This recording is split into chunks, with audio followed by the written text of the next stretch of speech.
ಆದಿ, ಏನಿದೆಲ್ಲ ಹುಡುಗಾಟ? ಬರ್ತಾ ಬರ್ತಾ ಏನೇನೋ ನಿರ್ಧಾರಗಳನ್ನ ತಗೋತಿದ್ಯಾ? ಇಲ್ಲ ಅತ್ತೆ, ಅದು ಹಾಗಲ್ಲ. ಸಮಜಾಯಿಷಿ ಕೊಡೋದಕ್ಕೆ ಬರ್ಬೇಡ ಆದಿ. ನೀನ್ ಹೀಗ್ ಮಾಡ್ತೀಯ ಅಂತ ನಾನು ಅನ್ಕೊಂಡಿರ್ಲಿಲ್ಲ. ನೀನ್ ಮಾಡಿದ್ದು ತಪ್ಪಂದ್ರೆ ತಪ್ಪು ಅಷ್ಟೇ.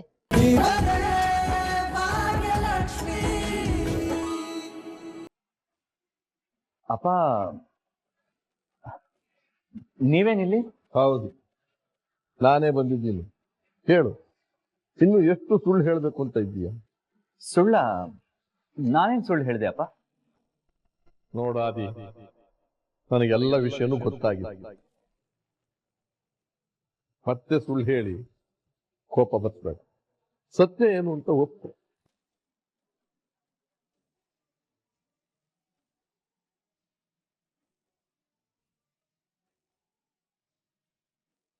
ಅಪ್ಪ, ಅದೇನಾಯ್ತು ಅಂತಂದ್ರೆ, ನೀನು ಬಾಯಿ ಬಿಡೋದಾದ್ರೆ ಸತ್ಯ ಹೇಳೋದಕ್ಕೆ ಮಾತ್ರ ಬಿಡು. ಎಕ್ಸ್ಪ್ಲನೇಷನ್ ನನಗೆ ಬೇಕಾಗಿಲ್ಲ.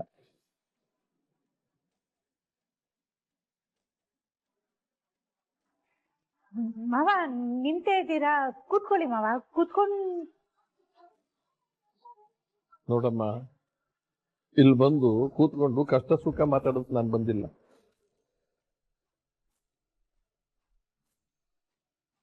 ನಿನಗೆ ದುಡ್ಡು ತಗೊಳ್ಳೋದಕ್ಕೆ ಇಷ್ಟ ಇಲ್ಲ ಅಂತಿದ್ರೆ ಆದಿ ಹತ್ರ ನಾನು ತಗೊಳ್ಳೋದಿಲ್ಲ ಅಂತ ಹೇಳ್ಬೋದಾಗಿತ್ತಲ್ವಾ? ಸರಿ, ಆದಿ ಒಪ್ಕೊಳ್ಳಿಲ್ವಾ? ನಾನಿದ್ನಲ್ಲ, ನನ್ನನ್ನು ಕೇಳ್ಬೋದಾಗಿತ್ತಲ್ಲ. ನಾನು ಆದಿ ಹತ್ರ ಮಾತಾಡಿ ಒಪ್ಪಿಸ್ತಾ ಇದ್ದೆ.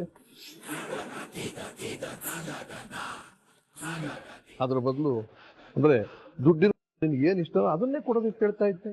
ಆದ್ರೆ ಎಲ್ಲಾ ವಿಷಯನೂ ಮುಚ್ಚಿಟ್ಬಿಟ್ಟಿಯಲ್ಲಮ್ಮ. ಇದನ್ನ ನಾನು ನಿನ್ನಿಂದ ನಿರೀಕ್ಷೆ ಮಾಡಿರ್ಲಿಲ್ಲ. ಅಪ್ಪ, ಅದೇನಾಯ್ತು? ಅದೇ ಸುಮ್ಮನೆ ಇರು ಅಂತ ಹೇಳ್ದೆ ತಾನೆ. ನಿನ್ನ ಹತ್ರ ನಾನು ಮಾತಾಡ್ತಾ ಇಲ್ಲ, ಭಾಗ್ಯನ ಹತ್ರ ನಾನು ಮಾತಾಡ್ತಾ ಇರೋದು. ಅವಳು ಉತ್ತರ ಕೊಟ್ರೆ ಸಾಕು.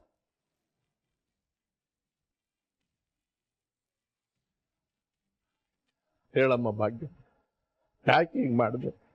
ಅದು ಮಾವ, ನಾನು ತುಂಬಾ ಸಲ ಹೇಳಿದೆ ನನಗ್ ದುಡ್ಡು ಬೇಡ, ವಾಪಸ್ ತಗೊಳ್ಳಿ ಅಂತ. ಆದ್ರೆ ಆದಿಯವರು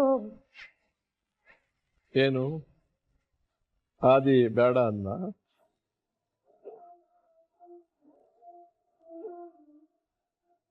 ಅದ್ನೇ ಅಲ್ವಮ್ಮ, ನೀನು ಆದಿ ಬೇಡ ಅಂದಿದ್ರೆ ನನ್ನ ಹತ್ರ ಬರ್ಬೋದಾಗಿತ್ತಲ್ಲ. ನಾನು ಎಲ್ಲದಕ್ಕೂ ವ್ಯವಸ್ಥೆ ಮಾಡ್ತಿದ್ದೆ. ಯಾಕೆ ನನಗೆ ಹೇಳಲಿಲ್ಲ ನೀನು?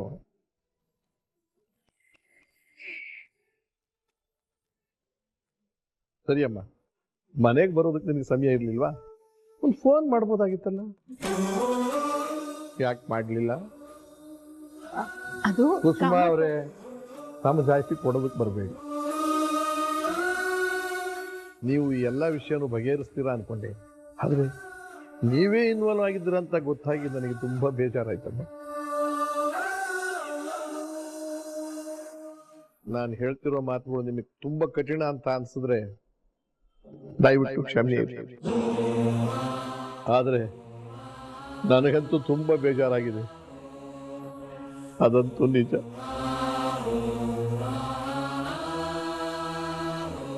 ಕಾಮತ್ತವ್ರೆ, ನಿಮ್ಗೆ ತುಂಬಾ ಬೇಜಾರಾಗಿದೆ ಅಂತ ನನ್ಗೆ ಗೊತ್ತು. ಹೌದು, ಈ ಥರ ಆಗಬಾರ್ದಾಗಿತ್ತು. ಏನೋ ವಿಷಯಗಳಿಗೆ ನಡೆದೋಗಿದೆ. ಆಗಿರೋದಕ್ಕೆ ಎಲ್ಲರ ಪರವಾಗಿ ನಾನು ನಿಮ್ಮ ಹತ್ರ ಕ್ಷಮೆ ಕೇಳ್ತೀನಿ.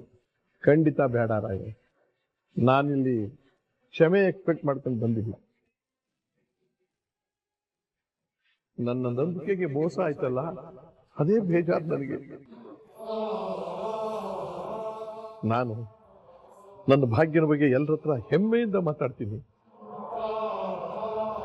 ಭಾಗ್ಯ ತುಂಬಾ ಒಳ್ಳೆ ಹುಡುಗಿ, ಒಂದು ಮನೆಯನ್ನು ಬೆಳಗೋದಕ್ಕೆ ಭಾಗ್ಯದಂತ ಹುಡುಗಿ ಇರಬೇಕು ಅಂತ ಹೇಳ್ತಿರ್ತೀನಿ. ಅವಳ ಗುಣ, ಅವಳ ನಡತೆ, ಅವಳು ತಗೊಳ್ಳೋ ನಿರ್ಧಾರ ಎಲ್ಲ ಚೆನ್ನಾಗಿರುತ್ತೆ ಅಂತ ಹೇಳಿದ್ದೀನಿ. ಅವಳು ತಗೊಳ್ಳೋ ನಿರ್ಧಾರಗಳಿಗೆ 1000 ಅರ್ಥ ಇರುತ್ತೆ ಅಂತಲೂ ಹೇಳಿದ್ದೀನಿ. ಆದ್ರೆ ಈ ನಿರ್ಧಾರ ತಗೊಂಡಿದ್ದು ನನ್ನ ಮನಸ್ಸಿಗೆ ತುಂಬಾ ಘಾಸಿ ಉಂಟು ಮಾಡಿದೆ. ನಾನು ಅವ್ರ ಮೇಲೆ ಇಟ್ಟಿರುವ ನಂಬಿಕೆ ಸುಳ್ಳು ಅಂತ ಅನ್ನಿಸ್ತಾ ಇದೆ.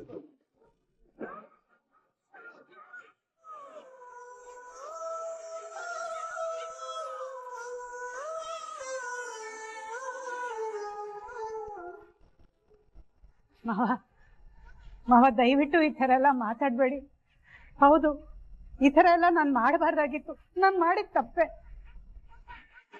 ದಯವಿಟ್ಟು ದಯವಿಟ್ಟು ನನ್ನನ್ನು ಕ್ಷಮಿಸ್ಬಿಡಿ ಮಾವ.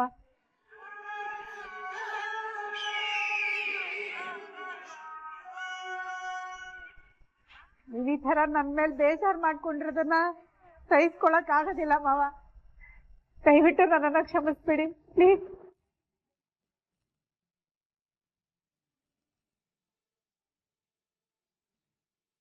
ಏನ್ ಬೀಗ್ರೆ, ನೀವು ಹೀಗೇನಾ? ನಿಮ್ ಕಣ್ಣು ಮುಂದೆ ಇಷ್ಟೆಲ್ಲ ನಡೀತಾ ಇದ್ರು ನೀವಾದ್ರೂ ಹೇಳ್ತೀರಾ ಅಂತ ಅಂದ್ಕೊಂಡಿದ್ನಲ್ಲ. ನಿಮ್ ಮಗಳ ಮನೆಗೆ ಸಂಬಂಧಪಟ್ಟವ್ರು ಇಷ್ಟೆಲ್ಲ ಒದ್ದಾಡ್ತಾ ಇದ್ರು, ಹೇಳಬೇಕು ಅಂತ ಅನ್ನಿಸ್ಲೇ ಇಲ್ವಾ? ಅಯ್ಯೋ ಬಿಗ್ರೆ, ನಾನ್ ಹೇಳೋದ? ಇವ್ರಿಗೆ ಬೈದಾಯ್ತು, ಜಗಳ ಮಾಡಿ ಆಯ್ತು, ಆದ್ರೆ ಇವ್ರು ಯಾರು ನನ್ ಮಾತನ್ನೇ ಕೇಳಿಲ್ಲ. ಇಷ್ಟೆಲ್ಲ ಆಗ್ತಿದೆ ಅಂದ್ಮೇಲೆ ಹೇಳ್ಬೇಕಲ್ವಾ? ಅದಕ್ಕೆ ಬಿಗ್ರೆ ನಾನು ಹೇಳಿದ್ದು, ಇವ್ರು ಮಾಡೋದೆಲ್ಲ ನೋಡಿ ನೋಡಿ ನನ್ಗೂ ಸಾಕಾಗೋಯ್ತು. ಅದಕ್ಕೆ ಪೂಜೆಗೆ ಫೋನ್ ಮಾಡಿ ನಾನೇ ಎಲ್ಲ ಹೇಳಿದ್ದು.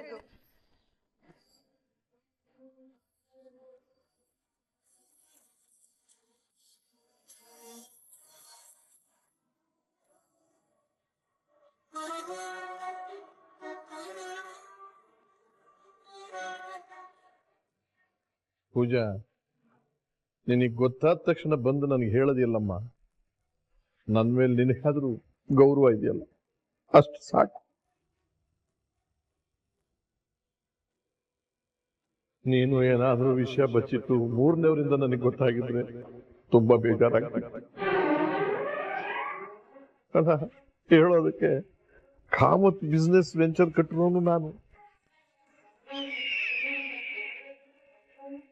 ನನ್ನ ಮನೇಲಿ ಏನ್ ನಡೀತಾ ಇದೆ, ನನ್ನ ಮಕ್ಕಳು ಏನ್ ಮಾಡ್ತಿದ್ದಾರೆ ಅನ್ನೋದು ನನಗೆ ಗೊತ್ತಾಗ್ಲಿಲ್ಲ. ಎಂಥ ವಿಪರ್ಯಾಸ ಇದೆ. ಬಹುಶಃ ಇದನ್ನೆಲ್ಲ ತಿಳ್ಕೊಳ್ಳೋವಷ್ಟು ಬುದ್ಧಿವಂತ ನಾನಲ್ಲ ಅಂತ ಅನ್ಸುತ್ತೆ, ಅಲ್ವಾ ಭಾಗ್ಯ? ಅಯ್ಯೋ ಮಾವ, ದಯವಿಟ್ಟು ಈ ತರ ದೊಡ್ಡ ದೊಡ್ಡ ಮಾತುಗಳನ್ನ ಆಡ್ಬೇಡಿ ಪ್ಲೀಸ್.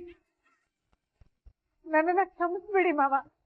ನಾನು ತಪ್ಪು ಮಾಡಿದ್ದೀನಿ, ಅದನ್ನ ನಾನು ಒಪ್ಕೊಳ್ತೀನಿ. ಮುಂದೆ ಯಾವತ್ತೂ ಈ ತರ ಎಲ್ಲ ಆಗಲ್ಲ ಮಾವ.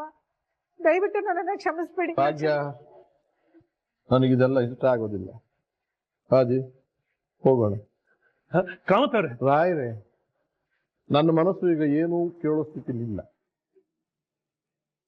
ಬರ್ತೀನಿ, ಬಾ. ಕಾಮತವ್ರೆ ಪ್ಲೀಸ್, ಕಾಮತವ್ರೆ.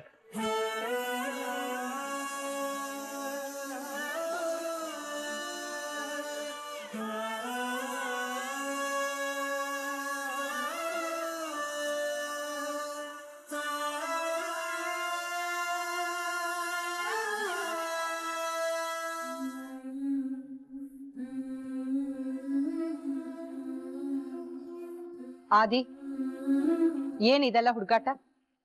ಬರ್ತಾ ಬರ್ತಾ ಏನೇನೋ ನಿರ್ಧಾರಗಳನ್ನ ತಗೋತಿದ್ಯಾ? ಇಲ್ಲ ಅತ್ತೆ, ಅದು ಹಾಗಲ್ಲ. ಸಮಜಾಯಿಷಿ ಕೊಡೋದಕ್ ಬರ್ಬೇಡ ಆದಿ. ನೀನ್ ಹೀಗ್ ಮಾಡ್ತೀಯ ಅಂತ ನಾನು ಅನ್ಕೊಂಡಿರ್ಲಿಲ್ಲ. ನೀನ್ ಮಾಡಿದ್ದು ತಪ್ಪಂದ್ರೆ ತಪ್ಪು ಅಷ್ಟೇ.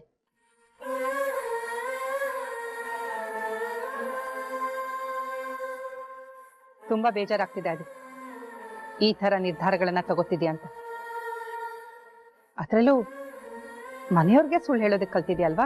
ಅತ್ತೆ, ನಿಮ್ಗೆಲ್ಲ ಹೇಳಿದ್ರೆ ನೀವು ಬಿಡಲ್ಲ ಅಂತ ಗೊತ್ತಿತ್ತು, ಅದಕ್ಕೆ ಈ ನಿರ್ಧಾರ ತಗೊಂಡೆ. ನೀನ್ ಬಿಸ್ನೆಸ್ ಮೀಟ್ಗೆ ಒಂದ್ ವಾರ ಹೋಗ್ತೀನಿ ಅಂತ ಹೇಳ್ದಾಗ್ಲೇ ನಂಗೆ ಡೌಟ್ ಇತ್ತು. ಯಾಕೆ ಬ್ರೋ ಸುಳ್ಳು ಹೇಳಿದೆ? ನೀನ್ ಯಾವ್ದೇ ಬಿಸ್ನೆಸ್ ಮೀಟಿಂಗ್ ಹೋದ್ರು ಅಟ್ಲೀಸ್ಟ್ ಒಂದ್ ಕಾಲ್ ಇಲ್ಲ ಮೆಸೇಜ್ ಆದ್ರೂ ಮಾಡ್ತಿದ್ದೆ. ಈ ಸಲ ಒಂದ್ ಕಾಲ್ ಇಲ್ಲ ಮೆಸೇಜ್ ಇಲ್ಲ. ನನ್ ಮನೆಯವರೇ ನನ್ಗೆಲ್ಲ ಅವ್ರಿಗೋಸ್ಕರ ಏನ್ ಬೇಕಾದ್ರೂ ರೆಡಿ ಇದೀನಿ ಅಂತ ಹೇಳ್ತೀನಿ. ಈಗ ಅವ್ರ ಹತ್ರನೇ ಸುಳ್ಳು ಹೇಳಕ್ ಸ್ಟಾರ್ಟ್ ಮಾಡಿದ್ಯಾ ಬ್ರೋ? ಕನಿಕಾ, ಅದು ಹಾಗಲ್ಲ. ನಿನ್ಗೆ ಹೇಳಿದ್ರೆ ನಿನ್ಗೆ ಅರ್ಥ ಆಗಲ್ಲ ಬಿಡು. ಅವಳ ಮೇಲೆ ಯಾಕೋ ಕೂಗಾಡ್ತಾ ಇದೀಯಾ? ಅವಳು ಸರಿಯಾಗಿ ಕೇಳ್ತಾ ಇದ್ದಾಳೆ.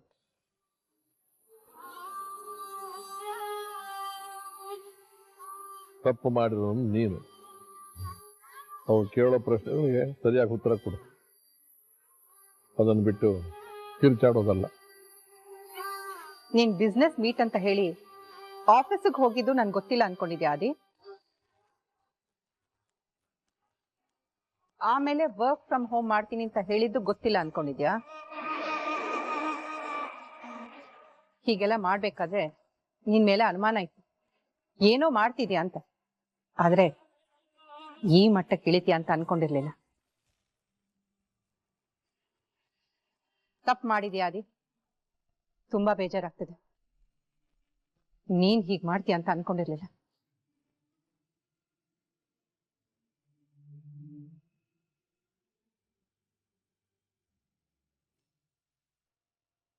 ನೋಡಾದಿ, ನಿನ್ನ ಮೇಲೆ ನಾನು ಕೋಪ ಮಾಡ್ಕೊಂಡು ಕೂಗಾಡೋ ವ್ಯಕ್ತಿ ನಾನಲ್ಲ ಅಂತ ನಿನಗೆ ಚೆನ್ನಾಗಿ ಗೊತ್ತು. ಆದ್ರೆ ಈ ನಿರ್ಧಾರ ಮಾತ್ರ ನನಗೆ ತುಂಬಾನೇ ಕೋಪ ತರಿಸಿದೆ.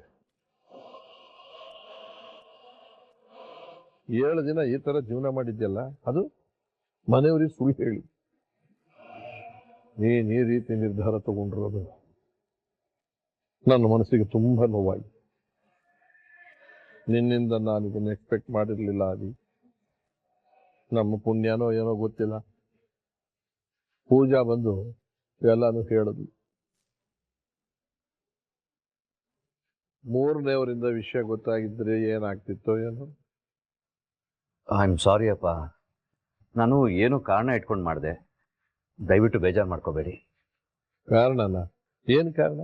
ಭಾಗ್ಯ ದುಡ್ಡನ್ನ ವಾಪಸ್ ತಗೋಬೇಕು ಅನ್ನೋ ಕಾರಣನ? ಭಾಗ್ಯ ದುಡ್ಡನ್ನು ತಗೋತಿಲ್ಲ ಅಂತ ಒಂದೇ ಒಂದು ಮಾತು ನನಗೆ ಹೇಳಿದ್ರೆ ನಾನು ಭಾಗ್ಯ ಹತ್ರ ಮಾತಾಡ್ತಿದ್ದೆ. ಅಥವಾ ದುಡ್ಡಿನ ಬದಲು ಬೇರೆ ಏನಾದ್ರೂ ಕೊಡ್ಬೇಕೇನಮ್ಮ ಅಂತ ಕೇಳ್ತಾ ಇದ್ದೆ.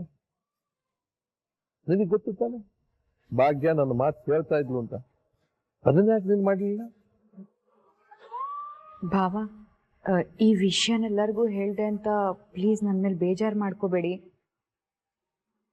ಮನೆಯವ್ರಿಗೆಲ್ಲರಿಗೂ ವಿಷಯ ಗೊತ್ತಿದ್ರೆ ಒಳ್ಳೇದು ಅಂತ ನಾನೇ ಹೇಳ್ದೆ. ಪೂಜಾ, ನೀನ್ ಹೇಳಿದ್ರಲ್ಲಿ ಯಾವ ತಪ್ಪು ಇಲ್ಲ ಬಿಡು. ಅಪ್ಪನೇ ಹೇಳಿದ್ರಲ್ಲ, 3ನೇ ವ್ಯಕ್ತಿಗಳಿಂದ ಗೊತ್ತಾಗೋಕ್ಕಿಂತ ಮುಂಚೆ ಮನೆಯವರಿಂದಾನೇ ಗೊತ್ತಾಯ್ತು ಅಂತ. ಹೌದು ಕಿಶನ್, ಅಲ್ಲ ಅದೇ ನೀನ್ ಈ ರೀತಿ ಜೀವನ ಶೈಲಿ ಬದಲಾಯಿಸ್ಕೊಂಡ್ರೆ ಭಾಗ್ಯ ದುಡ್ಡು ತಗೋತಾಳೆ, ಎಲ್ಲಾನು ಸರಿ ಹೋಗುತ್ತೆ ಅಂತ ಹೇಗೆ ನಿರ್ಧಾರ ತಗೊಂಡೆ? ಇಷ್ಟೇನೋ ನಿನ್ ಭಾಗ್ಯನ ಅರ್ಥ ಮಾಡ್ಕೊಂಡಿದ್ದೆ. ಏನೇ ಆದ್ರೂ ಅಷ್ಟೊಂದು ದುಡ್ಡು ತಗೊಳ್ಳೋದಿಲ್ಲ ಅಂತ ಮೊದಲೇ ಅನುಭವ ಆಗಿದೆ ತಾನೆ, ಮತ್ತ್ಯಾಕೆ ಅದೇ ತಪ್ಪು ಮಾಡಿದೆ? ನನಗಂತೂ ಅರ್ಥನೇ ಆಗ್ತಾ ಇಲ್ಲ ನೀನ್ ಏನ್ ಯೋಚನೆ ಮಾಡ್ತಿದ್ಯಾ ಅಂತ. ಒಟ್ಟಿನಲ್ಲಿ ನನಗಂತೂ ತುಂಬಾ ಬೇಜಾರಾಗಿದೆ. ಅಪ್ಪ, ಐ ಆಮ್ ರಿಯಲಿ ಸಾರಿ ಅಪ್ಪ.